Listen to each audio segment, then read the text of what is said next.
Commençons. Bonjour à tous et à toutes. Je me présente assez rapidement. Donc moi, c'est Arilas Ikermout. Je suis technologie spécialiste où je suis avant-vente Power BI chez Microsoft France.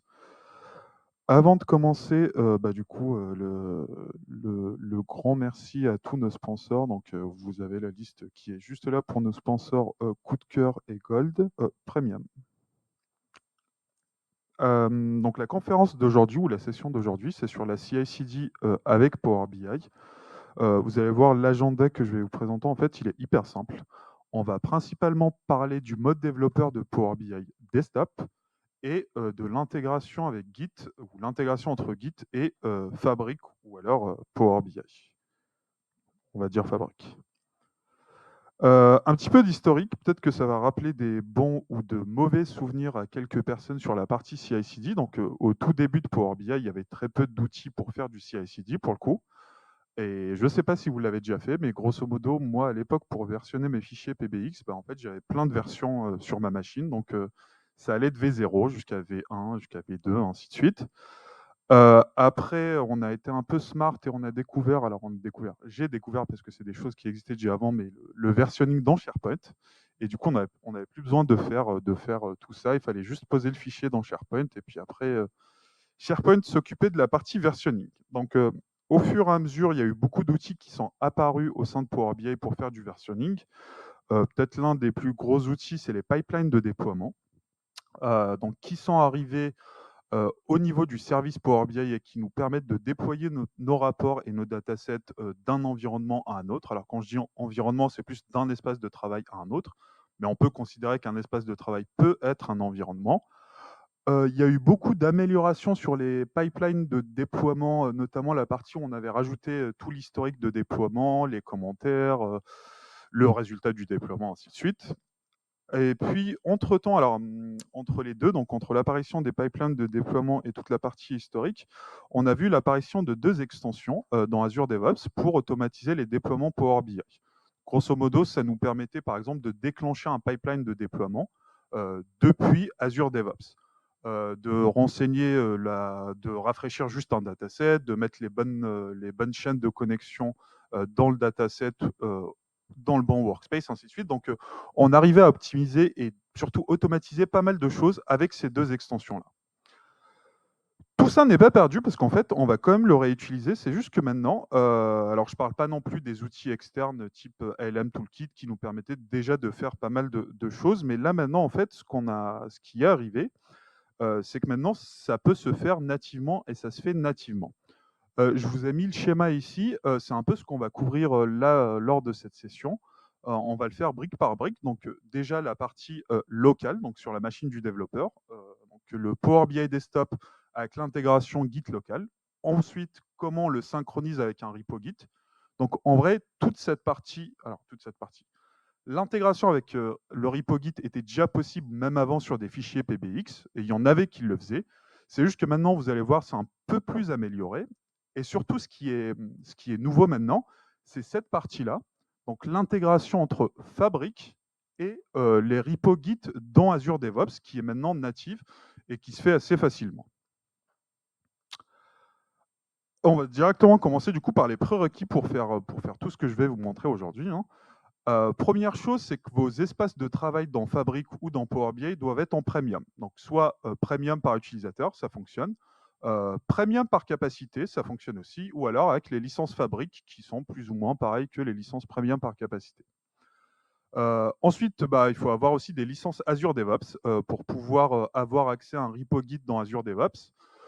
Azure DevOps, c'est des licences par utilisateur. Je ne me souviens plus du prix de la licence par utilisateur, mais grosso modo, c'est gratuit jusqu'à 5 utilisateurs. C'est à partir du 6e utilisateur que vous devez avoir une licence. Vous devez aussi avoir Git qui est installé sur votre machine pour gérer la partie du coup sur votre machine et surtout avoir des outils pour interagir avec Git. Je vous ai mis Visual Studio Code parce que c'est un outil qui est assez simple. On n'a pas à aller dans l'invite de commande Git et gérer tous les pushs, ainsi de suite, pardon.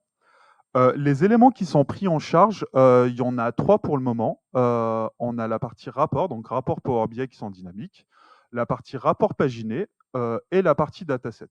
Tout le reste n'est pas encore pris en compte. Donc, les data flows, ce n'est pas pris en compte, data mart, tous les objets côté fabrique ne sont pas encore supportés dans cette intégration-là entre fabrique et le repo Git qui est dans Azure DevOps. Du coup, on va commencer par la partie Power BI Developer Mode. Donc, c'est cette partie-là qui est juste là, qui est encore en preview, du coup. Je vais vous dire. Mais grosso modo, ce que ça va faire, c'est que ça va créer dans un folder particulier, en fait, une sorte d'arborescence qui va représenter votre fichier Power BI.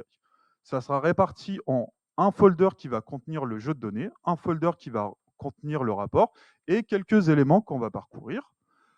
La conversion entre les deux, elle se fait alors de manière automatique via Power BI Desktop. Soit on convertit un PBX en PBIP ou inversement.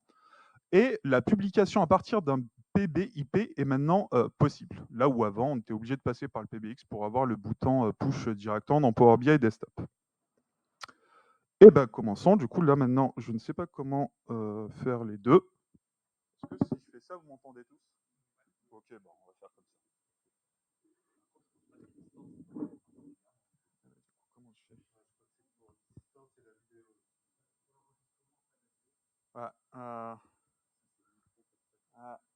Attends, je vais le poser là. Je vais essayer de me baisser.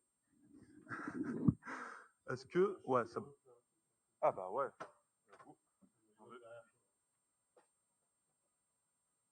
Hop. Hop. Est-ce que c'est mieux? C'est mieux? Pas terrible? Bon, c'est pas très grave. Je vais aller vite du coup sur la partie démo. Du coup, j'ai déjà ouvert un fichier Power BI. Donc là, c'est un fichier avec Power BI Desktop. Oh, avec un fichier Power BI Desktop. Donc là, l'idée, c'est de le convertir en PBIP, qui est un nouveau format de fichier Power BI. Il y a des PBIT, des PBIX, du coup là, des PBIP aussi. On va voir qu'il y a un autre format qui est un peu caché. Fonctionnalité en preview, donc vous devez d'abord l'activer. Donc dans Options et Settings, Options.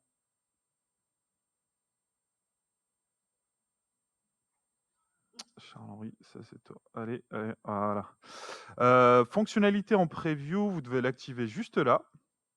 Donc tant qu'elle n'est pas cochée, vous n'allez pas avoir l'option pour sauvegarder vos fichiers au format PBIP. Première fois, du coup, que vous l'activez, il faudra redémarrer votre machine. Et ben, ça c'est marrant.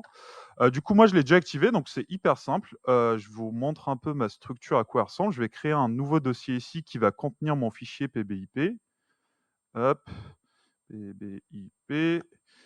Et je vais enregistrer mon fichier Power BI, Save As. Allez. Dans PBIP, au format PBIP, donc qui est le bon format proposé. Juste là. Hop, c'est celui-là. Hop, du coup, je le choisis. C'est compliqué, hein. Enregistrer. Là, normalement, c'est bon sur la partie démo. Merci beaucoup. Hop. Et là, maintenant, si je reviens dans mon PBIP, en fait, vous allez voir que je vais avoir mon fichier Power BI avec la bonne arborescence. Je vais fermer le fichier PBX parce qu'en fait, là, maintenant, j'ai deux fichiers qui sont séparés. Il n'y a pas de synchro entre le fichier PBX et tout ce qu'il y a à l'intérieur ici du PBIP. Le premier fichier, qui est du coup le fichier PBIP, en fait, vous allez le retrouver directement à la racine de votre folder. Et grosso modo, c'est juste un raccourci qui pointe vers le fichier. Je vais l'ouvrir avec Notepad, vous allez voir. En fait, c'est juste un raccourci pour aller ouvrir un autre fichier qui, lui, va contenir le rapport. Et je vais vous montrer ce fichier-là. On va retrouver aussi un git ignore, donc en fait, juste pour dire à Git d'ignorer quelques fichiers qui se trouvent à l'intérieur. Ces fichiers vont être principalement les données, en fait. Vous allez voir que les données ne vont pas être poussées sur le repo Git, ça sera juste les métadatas de votre rapport. Et il me crée bien deux folders, donc un pour la partie dataset et un pour la partie rapport. La partie dataset, grosso modo, il n'y a qu'un seul fichier important qui est le modèle.bim, qui est un gros fichier en JSON que je peux vous montrer d'ailleurs ou pas, mais pas très lisible là comme ça si je vous le montre. Le truc qui est important, retenez bien, c'est un seul fichier. C'est important pour la suite. Hop, et si je vais sur la partie rapport, donc la partie data viz, Là, vous avez le rapport aussi qui est ici. Donc là, si je fais un double-clic sur ce fichier-là, il va m'ouvrir le rapport que je viens d'enregistrer. Et j'ai le rapport au format JSON qui, pareil, c'est un seul fichier pour tout le rapport. Pareil, retenez aussi ça. Ce fichier-là, en fait, le type du fichier, c'est un PBIR.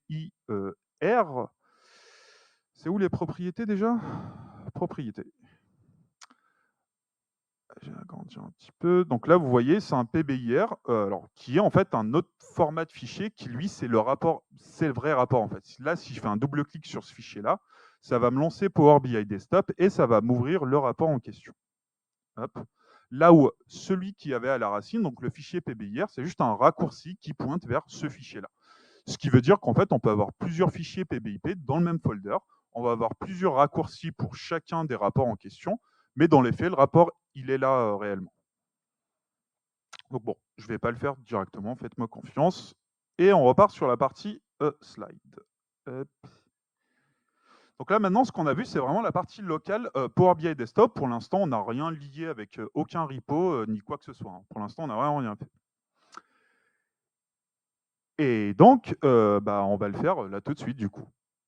Donc d'abord, le fait de lier ou pour le lier à un repo Git dans Azure DevOps, en fait, premièrement, du coup, il faut le lier à un repo Git local, d'où le fait qu'il faut installer Git sur votre machine pour pouvoir le faire. Vous avez 2-3 petits settings à faire au début, si je me souviens bien, spécifier votre nom et votre email, histoire que quand vous pushez sur un repo Git en remote, il saura l'email de la personne qui a pushé. C'est quelque chose qu'il faut faire qu'une seule fois.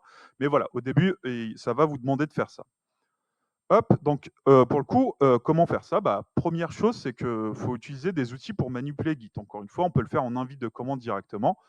Je vous avouerai que personnellement, je ne suis pas très familier avec Git, ayant fait toute ma carrière du Power BI ou de la BI, ça n'a jamais été une intégration qui était assez naturelle. Donc du coup, j'ai passé un peu de temps à me familiariser un peu avec toute la terminologie Git. Pardon.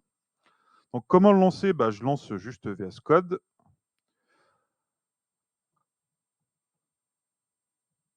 Une fois que j'ai lancé VS Code, je vais aller ouvrir le folder PBIP que j'ai créé tout à l'heure où j'ai enregistré mon fichier PBIP. Là, je dois avoir un open folder quelque part. Et alors, il est où? Il doit être là. PBIP, et c'est ce fichier-là que je vais ouvrir. Donc là, je l'ai ouvert dans Visual Studio. Première chose qu'il faut faire, c'est que il faut lui spécifier que je veux le lier à un repo Git local. Donc c'est intégré à des outils comme VS Code, donc c'est hyper simple. Je vais juste aller sur ce logo que vous voyez juste ici et créer un repo pour ce folder-là. Ce qui fait que là, tout ce qui se passe sur ce folder-là, en fait, je peux le tracer. Ce qui veut dire que même en local, même si je travaille tout seul, à tout moment, je pourrais revenir à une version précédente. Je peux vraiment gérer mon code sur Power BI. Voilà, donc ça c'est fait. Maintenant, vous voyez, c'est hyper simple. Une fois que j'ai fait ça, maintenant, ce qu'il faut faire, c'est il faut le lier à un repo Git qui se trouve dans Azure DevOps. Pour faire ça, vous ouvrez un navigateur. Alors, est-ce que j'en ai déjà un? Celui-là. Revenons ici. J'ai fait un petit test juste avant pour checker que tout va bien. Donc là, je suis dans Azure DevOps. La logique d'Azure DevOps, c'est qu'il faut créer des projets. On va avoir plusieurs projets. Vous allez voir qu'un projet Azure DevOps, dans les faits, ce n'est pas juste un repo Git, hein. Je vais vous montrer à quoi ça peut ressembler. On va l'appeler Power 365.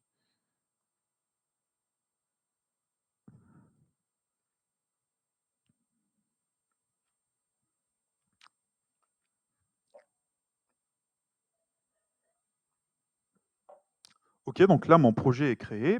Et là, je vais avoir plusieurs choses. Déjà, toute la partie gestion de projet que je peux gérer avec Azure DevOps. Donc, créer des sprints, créer des tâches, avoir un backlog, assigner des tâches à un développeur, ainsi de suite. Donc, tout ça, je peux le gérer avec Azure DevOps. J'ai la partie repo, donc qui va contenir tous les documents que je vais pusher sur une branche Git. Je vais avoir les pipelines ici où en fait c'est un peu la même logique que les pipelines côté Power BI. C'est des sortes d'actions qui vont permettre de faire des choses. Test plan, c'est artefact. Je ne sais pas du tout ce que c'est, mais ça doit sûrement servir à quelque chose. Donc je ne vais pas du tout en parler.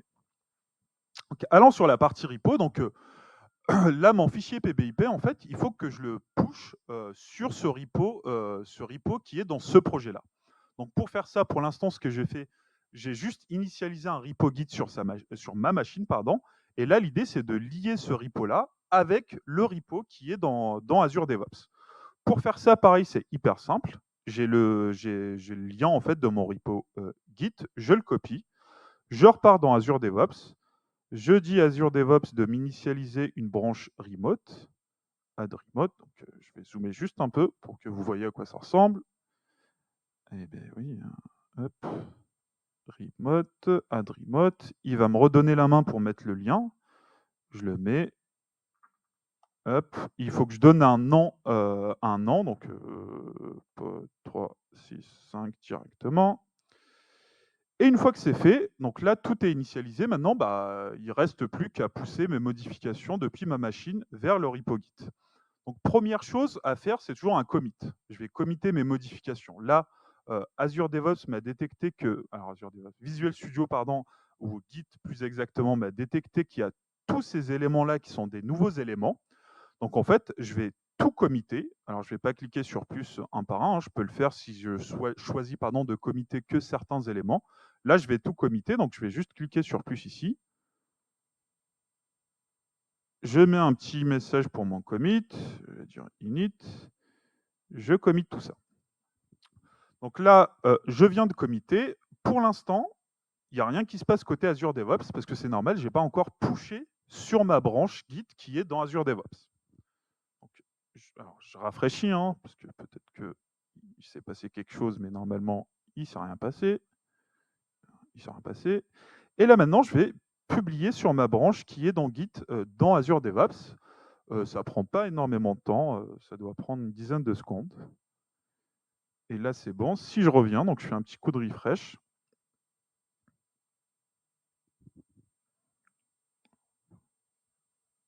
Et là, je retrouve bien toute mon arborescence que j'avais sur ma machine locale, où je retrouve bien un folder pour la partie dataset, un folder pour la partie report. Je peux vraiment aller dans le code, voir ce qui est fait. Je peux modifier mon code à partir de Azure DevOps directement. Monsieur, en vrai, je ne vous le recommande pas forcément parce qu'il y a des outils qui sont faits pour modifier vos fichiers PBIP. Hein, donc, autant utiliser ces outils-là. Mais grosso modo, là, on a fait, allez, peut-être la moitié de tout ce que je suis censé vous montrer aujourd'hui. Je suis allé très, très, très, très vite. Mais revenons du coup sur la partie slide. Est-ce que vous avez des questions entre-temps ou tout est clair, pas de questions? Ouais.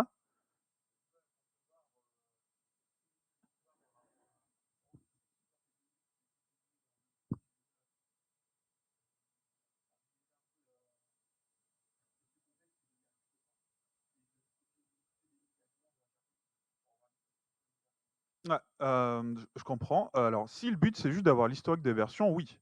Mais là, c'est pas forcément le but de ce genre de solution. Le but, c'est qu'à tout moment, tu peux revenir à une version précédente. Imagine, tu as 2 développeurs qui travaillent en même temps. Avec un SharePoint, tu peux pas forcément le gérer. Là où des outils comme Git te permettent de gérer ce genre de scénario. Donc, en fait, l'histoire, c'est que c'est pas que pour avoir les anciennes versions, hein. C'est vraiment pas que pour ça. Ça peut être un détail, mais ça peut être juste, oui, être sûr que 2 employés peuvent travailler sur le même fichier Power BI.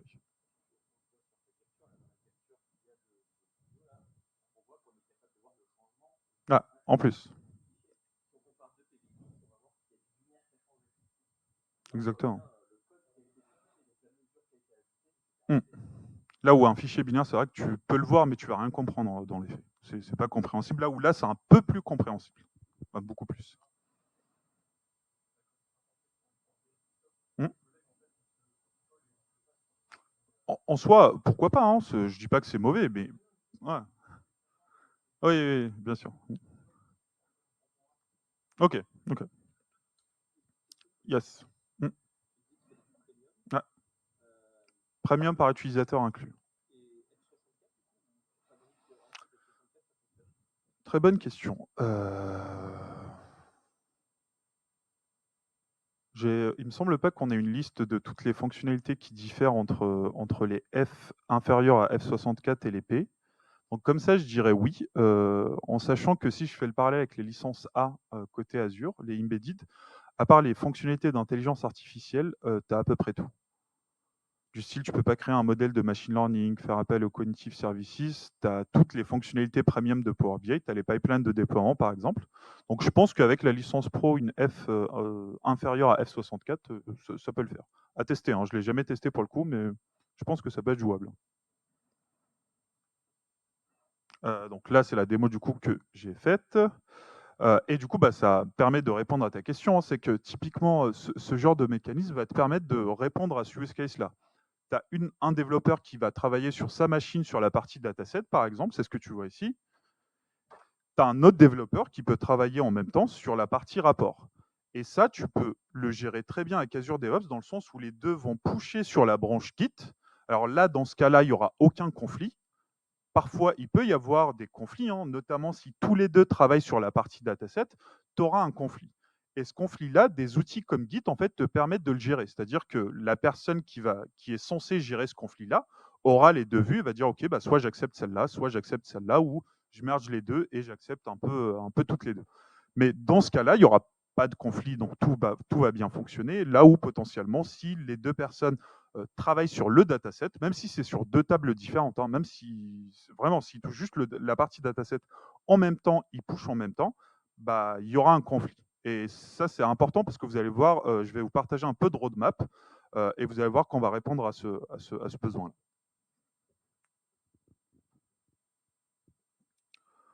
OK, donc maintenant on va passer sur la partie plutôt, en haut, donc qui est plus, l'intégration, Git, avec, Microsoft Fabric. Donc comment ça fonctionne en fait? C'est hyper simple, il y a des settings au niveau de votre portail d'admin Power BI à activer, je vais vous les montrer tout à l'heure. Et ensuite on va directement sur l'espace de travail et on sélectionne un projet, Azure DevOps et on sélectionne la branche, parce que c'est vrai que j'ai pas parlé de branche, mais je vais en parler peut-être un peu plus tard. On sélectionne la branche sur laquelle on souhaite lier notre workspace Power BI, vers la branche en question. Heu, je vous l'ai remis ici, hein, mais il faut du Power BI Premium ou une licence Fabric. C'est important de le savoir parce que sur une licence Power BI Pro ou un Workspace Power BI Pro, vous n'allez pas avoir l'option et peut-être que vous allez la chercher, mais vous n'allez pas la trouver. Et vous allez avoir le SSO avec Azure DevOps directement, ce qui fait qu'il va vous lister tous les projets auxquels vous avez accès, par exemple, ou les projets qui sont dans votre organisation. Il n'y a pas besoin de s'authentifier à nous. Et une fois que c'est lié, en fait, il y a deux synchros. Donc, soit on synchronise l'espace de travail avec la branche Git qui est dans Azure DevOps. Donc, par exemple, imaginons quelqu'un qui modifie le rapport directement depuis le service Power BI. En fait, il pourra pusher ses modifications vers la branche Git directement. Ou alors, inversement, une branche Git, il y a un changement qui est dessus. Power BI va automatiquement détecter que le workspace et la branche Git ne sont pas synchro et il va proposer de synchroniser les deux, du coup de récupérer des éléments qui sont sur votre branche Git. Oui.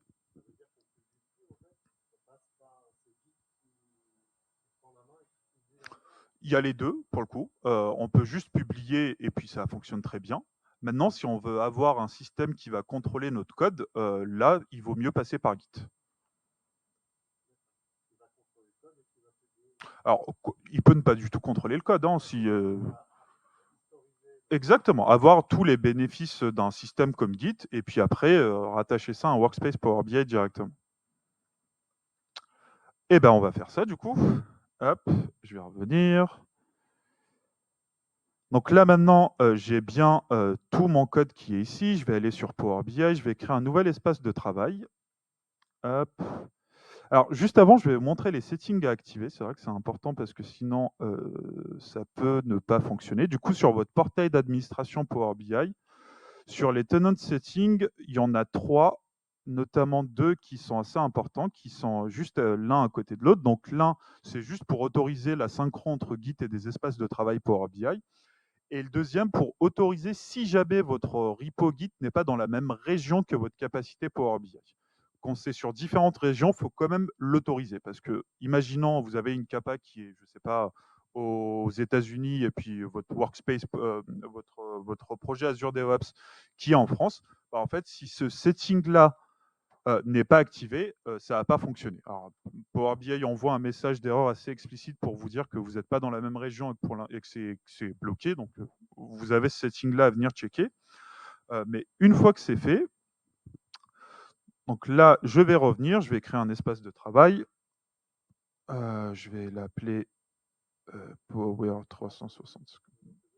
Pardon? Non, non, alors il y a un troisième, mais pour le coup, c'est juste pour les étiquettes de sensibilité. En fait, il y en a deux qui sont très importants. Dans les faits, il y en a trois.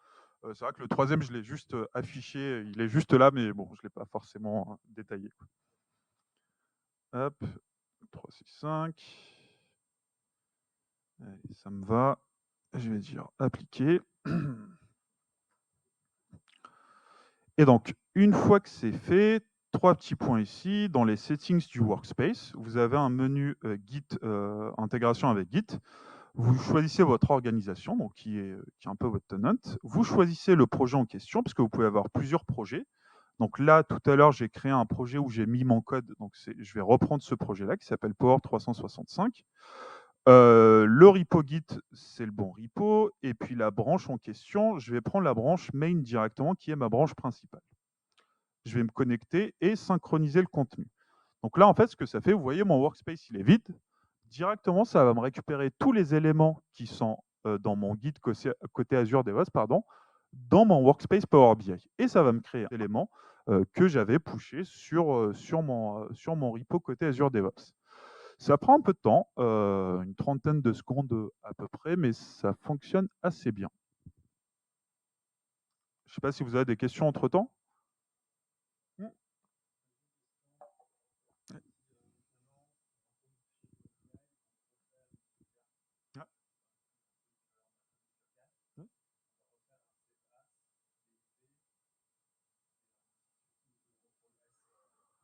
Non, si on repart sur le fichier PBX, il faudra refaire un save as. Par contre, si tu ouvres le PBIP directement, tu vois, qui est dans le folder que tu as créé, là, tu pourras le modifier directement à partir de là. Et là, normalement, tu n'auras pas à faire le save as.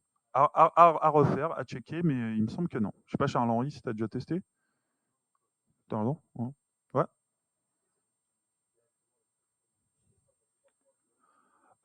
C'est le but. Actuellement, tu peux déjà le faire. Par contre, il me semble qu'on recommande de ne pas le faire pendant cette prévue-là parce que c'est pas supporté. Dans le sens où si tu le fais, tu perds le support. Mais c'est là où on va arriver, c'est directement via du code créer des rapports Power BI, par exemple. Oui. Application Power Apps. Ouais. Hein. Ouais. Ah oui, oui, oui, ça pour le coup, alors même si, outre l'intégration avec Git, à chaque fois que tu modifies l'espace de travail, il faut mettre à jour l'application aussi. Alors, tu as l'API REST qui te permet de le mettre à jour. Il ne me semble pas qu'on ait une API pour la créer par contre. Donc la première fois, il me semble qu'il faut la créer manuellement, mais après, pour la mise à jour, tu peux l'updater via l'API REST directement. Tu as les API notamment des pipelines de déploiement qui, au moment où tu déploies d'un environnement à un autre, il y a un petit paramètre à spécifier pour mettre à jour l'application directement. Donc tu peux l'automatiser. Donc là, il m'a bien récupéré mon rapport et mon dataset. Si j'affiche le rapport va rien m'afficher normalement. Pourquoi il m'affiche rien? Parce qu'en fait, on ne récupère avec Git jamais les données. On récupère que les métadonnées. Donc là, mon dataset, en fait, il est vide. Donc je vais faire un petit coup de refresh. Hop, il ne me récupère pas la chaîne de connexion pour ma source de données aussi, hein. Donc il faut que je la respécifie, mais c'est à faire qu'une seule fois. Ensuite, au fur et à mesure en fait, où on récupère des modifications depuis Azure DevOps, on n'a plus besoin de faire ce que je fais maintenant. C'est vraiment que la première fois où il faut le faire. Donc là, c'est fait. Je rafraîchis mon jeu de données.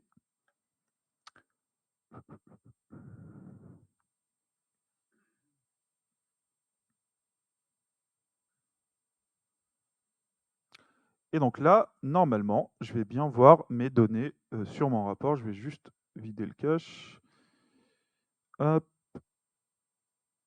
Et du coup, là, c'est bon, je vois bien mon rapport qui fonctionne avec mon jeu de données. Maintenant, imaginons, je modifie quelque chose au niveau de mon rapport. vous allez voir que je vais récupérer la modification au niveau de mon fichier qui est en local et ça me permettra de tester le truc que je t'avais dit. Mais normalement, c'est le cas. Donc, je modifie le rapport. Je vais juste dupliquer une page. Comme ça, c'est très simple. Donc là, maintenant, j'ai 3 pages au lieu d'en avoir 2. Je fais un file, je save mon fichier, reading view, et je repars au niveau de l'espace de travail. Et là, normalement, ça va me détecter automatiquement qu'il y a quelque chose qui a changé entre mon workspace et mon repo Git dans Azure DevOps. Voilà, ça a pris un petit peu de temps, le temps de checker. Mais là, directement, j'ai un message ou j'ai une notification qui me dit qu'il y a un changement et qu'il y a quelque chose qui ne va pas ou qui n'est pas synchro entre le workspace et le repo Git. Il me donne bah, c'est quoi le nom de l'élément qui n'est pas le même. Alors, je l'ai mis sur la capture d'écran dans la slide, mais c'est vrai que je ne l'ai pas mentionné. Alors c'est pas réellement important, mais un petit peu quand même, c'est qu'il y aura des logos un peu différents et des couleurs un peu différentes par rapport à si c'est un changement, si c'est un nouvel élément, si c'est quelque chose qui a été supprimé. Donc le but, c'est de rapidement identifier en fait ce qui a changé. Et là, un petit peu même logique que dans Azure DevOps, mais dans une interface un peu différente, je sélectionne l'élément en question, je mets un message comme j'avais fait dans Azure DevOps où j'avais mis un message pour mon commit. Je lui mets ajout page. Hop. Ouais, tout en majuscule. Bon, c'est pas très grave. Oui, exactement. Alors, là, dans tout ce que j'ai fait, j'ai travaillé sur la branche main directement. Maintenant, c'est pas forcément quelque chose de bien. Faut créer des branches à chaque fois là. L'idée, c'est qu'à chaque nouvelle fonctionnalité, on crée une branche. Bon, maintenant, est-ce qu'à chaque fois que je crée un indicateur, je vais me créer une branche? Voilà, je vous laisse, on peut, bien sûr qu'on peut, oui, oui. Ouais, ouais, on peut. Alors là, dans mon projet, j'ai qu'une seule branche. Rien ne m'empêche de me rajouter différentes branches. Ah, pardon. Il me semble que oui. Hop, alors je repars dans Workspace Setting, on va le gérer tout de suite. Nouvelle branche. Donc oui, oui, on peut. Et d'ailleurs, c'est ce qu'il faut faire quand on fait de la modif depuis le service Power BI directement. Là, ce que je viens de faire, c'est pas très beau, hein. J'ai directement modifié sur le workspace en question. J'aurais dû créer un nouvel espace de travail. Et dans cet espace de travail, j'aurais créé une branche sur cette branche main. J'aurais dev dessus, pushé sur la branche et puis mergé avec ma branche main. Ce qui me permet potentiellement d'avoir ou de faire en sorte qu'il y ait quelqu'un qui valide mes modifications. Un pull request côté Azure DevOps, c'est qu'il y ait quelqu'un ou plusieurs personnes qui valident ou pas mes modifications. Pas de souci, pas de souci. Yes. Ah, ah.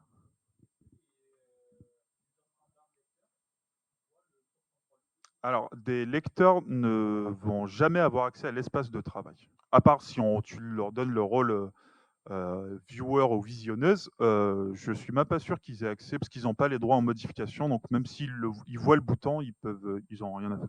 Ouais.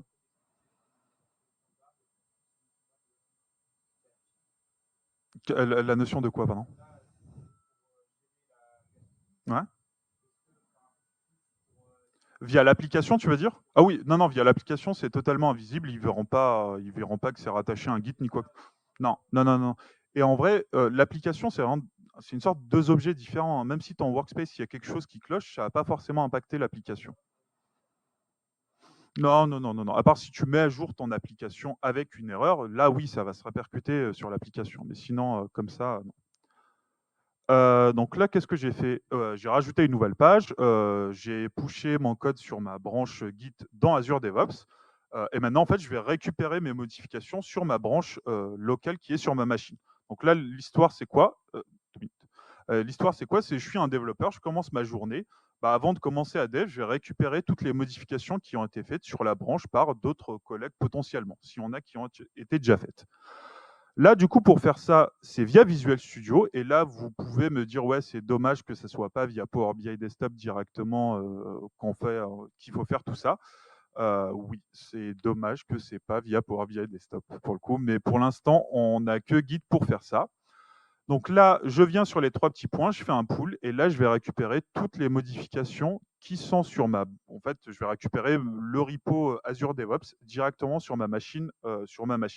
Si jamais il y avait des conflits, j'aurais eu des histoires de conflits. Attention, ce que tu as sur ta machine, est-ce qu'il est sur de la branche, voilà, il y a des conflits à gérer, donc gère ça un peu comme tu veux.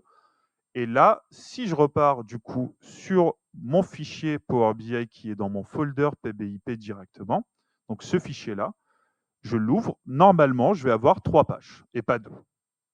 Du coup, tu avais une question le temps que Power BI Desktop s'ouvre.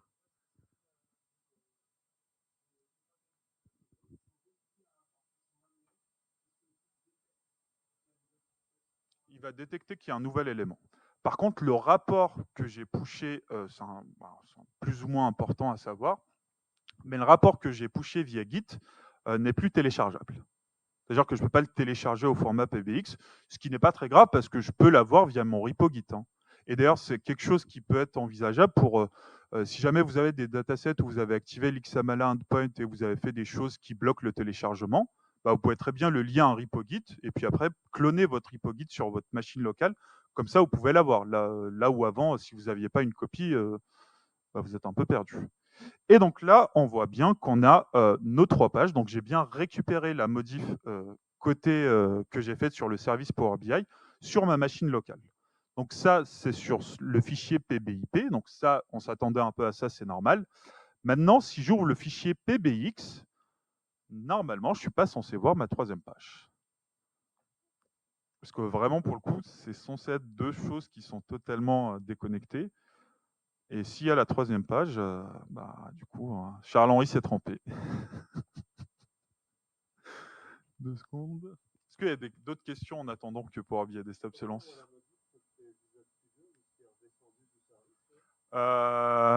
Très bon point. Est-ce qu'on peut le voir dans le format JSON? Ouais. Ouais, ça va peut-être pas être hyper lisible pour le coup parce que c'est ce que j'avais dit au début, hein, c'est des fichiers JSON. Le fichier JSON en soi, oui, il peut être lisible si tu es. Alors, c'est même pas une histoire d'être à l'aise ou pas avec le JSON, hein, mais c'est juste que c'est. C'est vrai. Euh... Je sais plus si on peut. Au-delà d'Azure DevOps, on peut. Ouais, exactement. Dans Azure DevOps, on peut. Oui, alors dans Azure, ouais, Azure DevOps, on peut le voir. Alors, et c'est un truc qui est important, mais on le voit au mode JSON. Hein, c'est-à-dire que tu as le fichier JSON, tu as quelque chose qui s'est rajouté. Vous allez voir pourquoi j'insiste un peu sur ça. C'est que dans un peu la. On finit à 45, Guillaume? Ah oui. Dans un peu la roadmap, ah bah voilà, du coup là on a bien que 2 pages et pas 3. Donc c'est vraiment 2 choses qui sont totalement synchro. Je vais juste rapidement switcher sur les slides pour vous partager juste un peu de roadmap, mais juste avant, du coup un peu le schéma que nous on préconise pour la partie CI/CD avec Power BI. Donc quand je dis nous, Microsoft, hein, c'est le dev va travailler sur une branche à part, donc jamais sur la branche main comme moi j'ai fait, hein, rappelez-vous. Ensuite, cette branche Git, on va la lier à un espace de travail. Idéalement, ça peut être l'espace de travail de dev qui est dans mon pipeline de déploiement. Et ensuite, je gère la partie déploiement via les pipelines de déploiement de Power BI. Vous devez savoir que vous avez toutes les API pour vous permettre d'enclencher un pipeline de déploiement, sélectionner que certains éléments, déployer d'une étape à une autre étape, de rafraîchir les jeux de données, ainsi de suite. Donc tout ça, on peut le gérer via les pipelines de déploiement, du coup là maintenant de Azure DevOps. Mais l'idée, c'est d'avoir un peu ce schéma-là. Pour l'espace de travail de test et l'espace de travail de prod, je ne suis pas sûr qu'il y ait un intérêt de le lier avec un repo Git. Maintenant, vous pouvez le faire. C'est possible de le faire, mais voilà, il n'y a pas forcément d'intérêt parce que ce qui change, c'est juste la chaîne de connexion et les données. Et vu que les données ne sont jamais envoyées au repo Git, techniquement, vous allez avoir des repos qui ont exactement la même chose. Donc potentiellement, en fait, ça ne sert pas à grand-chose de le faire sur l'environnement de test et de prod. Et du coup, les prochaines évolutions de tout ça, parce qu'il y a comme des évolutions qu'on a déjà communiquées. Alors ça, c'est une évolution, mais qui, pour le coup, a été mise en prod hier ou avant-hier. C'est le fait d'avoir plusieurs espaces de travail au niveau d'un pipeline de déploiement Power BI. En fait, dites-vous qu'avant, on pouvait faire au maximum 3 espaces de travail par pipeline de déploiement. Le problème, c'est si jamais il y avait une organisation qui avait 4 environnements, donc dev, test, pré-prod et prod, Bah, c'était compliqué de gérer ça dans Power BI, là où du coup maintenant, c'est entre 2 et 10 étapes. Il n'y a pas forcément besoin de 10 étapes, mais il peut y avoir des cas un peu particuliers. Par exemple, quand j'avais vu ça, j'avais un peu pensé à ça. C'était un problème que j'avais eu il y a très longtemps, mais du coup que je n'ai pas pu résoudre à ce moment-là. C'est imaginer une société qui a plusieurs bases de données un peu partout dans le monde. C'est des bases de données différentes, mais qui contiennent un peu des données qui ont la même structure. Bah, avoir ce genre de mécanisme, bah, en fait, je peux déployer le même rapport Power BI qui va être connecté vers chacune des bases de données via les règles côté pipeline de déploiement. Ça peut se gérer assez facilement avec le fait d'avoir 10 étapes. Après, si on a 12 ou 11, ça risque de poser souci. Autre évolution du coup qui va arriver aussi, c'est le TMDL pour Tabular Model Language Definition, ou Definition Language, pardon. Et là, il y a pas mal de choses qui vont changer. La première chose, c'est que le dataset, on va plus l'enregistrer dans un fichier BIM, en JSON, parce qu'en fait, c'est pas très très lisible. Il va y avoir une structure un peu différente. Où là, je vous ai mis une sorte de capture d'écran de la structure. Donc en fait, on aura plusieurs tables et on aura plusieurs fichiers, pardon. Et surtout, le plus important, c'est ici au niveau table, on aura un fichier par table, ce qui va nous débloquer des situations où plusieurs développeurs travaillent sur le dataset en même temps. On n'aura pas à gérer un conflit, par exemple. Ça sera un peu pareil aussi sur la partie rapport, donc la partie visualisation. Il y aura un découpage un peu plus fin. Je ne me rappelle plus du détail si c'est la page ou le vise, mais bref, il y aura un découpage un peu plus fin qui va permettre de faire de la vraie CI/CD un peu plus conviviale que là actuellement. Vous allez avoir pas mal de conflits à gérer. Et aussi, on a annoncé l'arrivée des API de Fabric, des API REST de Fabric pour permettre d'automatiser tout ça de bout en bout. Là où maintenant, il manque quand même certaines choses et on ne peut pas tout automatiser d'un coup.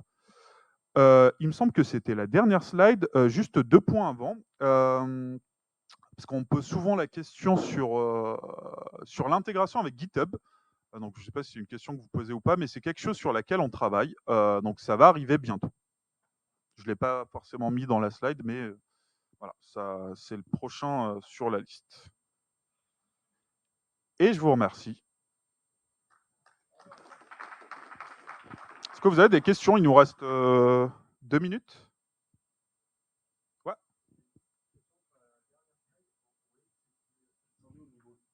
Oui. Alors là, oui, pardon, ouais, vas-y, vas-y. Oui, oui. Oui. Alors, ça va dire que tu as un conflit. Ah oui, oui, oui, oui, oui. Après, à toi de gérer, de dire quelle version tu vas prendre. Mais si jamais tu travailles sur 2 personnes travaillent sur 2 tables différentes, là, ça va se gérer assez facilement parce que voilà, c'est 2 fichiers séparés.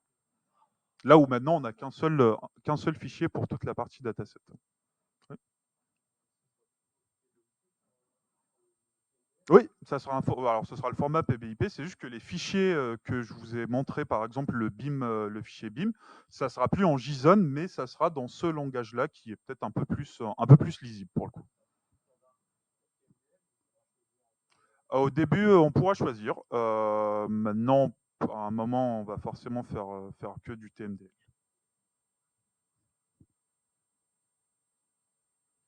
Eh ben, je pense qu'on est bon, hein.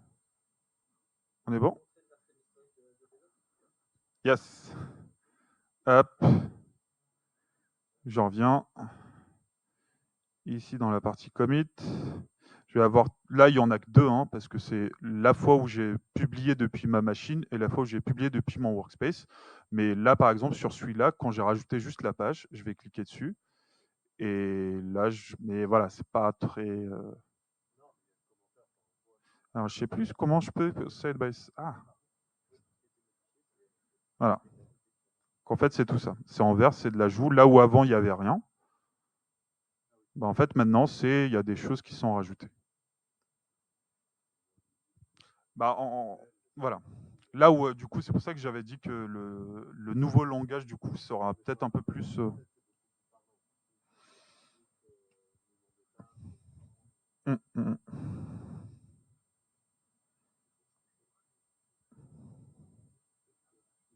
Bon, et ben, je pense qu'on peut se dire merci à tous.